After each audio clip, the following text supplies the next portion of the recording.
Flamingo Books. Shining English Reader Series 8. Chapter 8. The Indus Valley Civilization. A boat's been sighted. It's coming up the river and will be here at noon. Roo came rushing into the living room where his mother was kneading flour for the morning meal. His sister, Dami, jumped to her feet and the ball with which she had been entertaining their baby sister fell off her lap.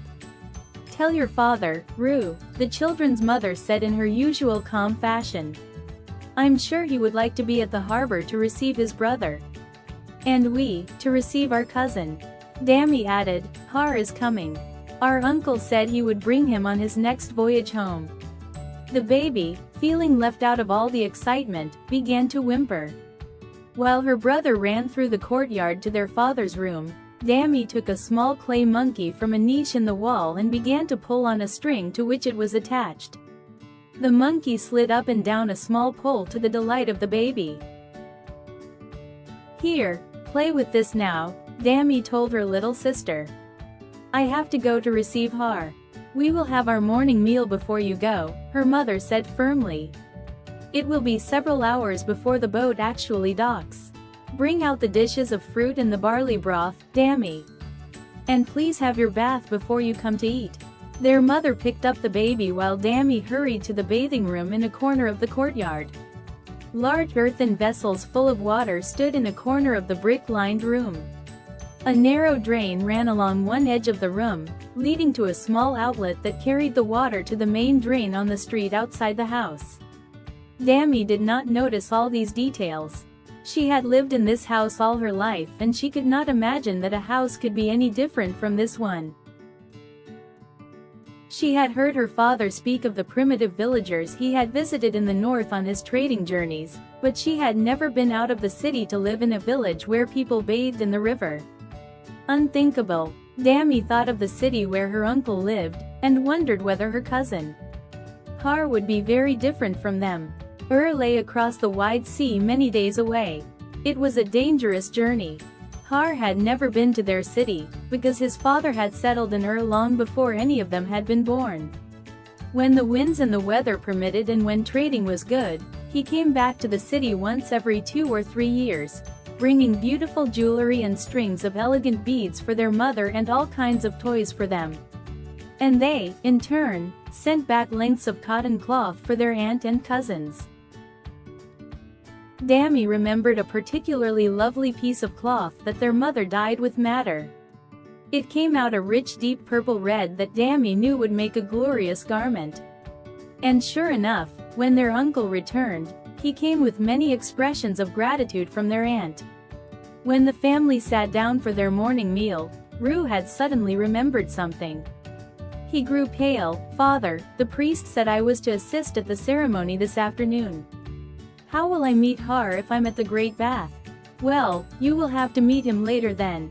You know it is a great honor to participate in the water ritual. Are you fully prepared?" "Yes, Father, I will go now and bath and change my clothes." Roo had suddenly lost his appetite at the thought of facing the strict eyes of the head priest and following the rigidly laid-out ritual that he had been taught. "Dami can go with your father," the children's mother said. "I will prepare things for them here." Roo trailed sadly to the bathing place and bathed and changed in preparation for the ceremony. He bundled up a spare set of clothes to change into after the water ritual and dejectedly made his way to the Great Bath. On any other day, it would have been an honor and a pleasure to be taking part in the ceremony. But today, all his thoughts were on the boat in which Har was coming, and all the goods that their uncle would bring. Oh, today he didn't know how he would concentrate enough to remember all that he had to do. And if he made a mistake? Roo shuddered to even think of that. He would have to make sure he played his part correctly. The head priest did not allow mistakes, especially if you were among the older children. Entering the Great Bath, Roo made his way to the residence of the head priest. He tried to straighten his drooping shoulders and move purposefully, but all his thoughts were on the path that Dami and his father must be taking on their way to the harbor in the bullock cart that their father had arranged to carry all the luggage. "So Roo, are you ready?" called a booming voice from behind the big neem tree in the courtyard.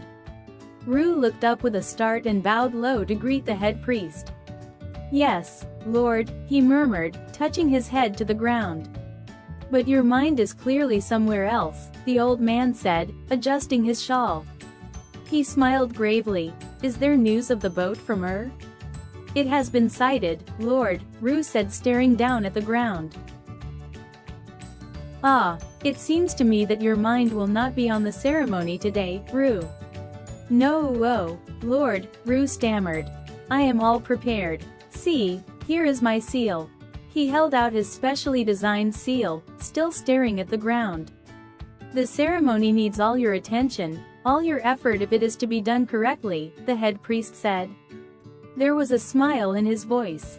"If half your mind is at the harbor, I do not think it will please the gods. You may go." Ru was so astonished that he forgot to keep his eyes downcast. His head jerked up and he met the priest's amused eyes. "Lord," he murmured and bowed again. "You will attend the ritual on the next full moon," the priest said in his usual severe voice.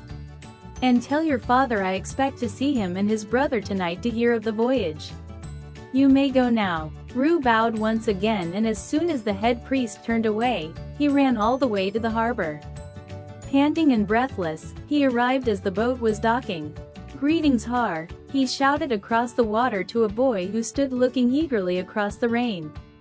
Oh, it was going to be a memorable day.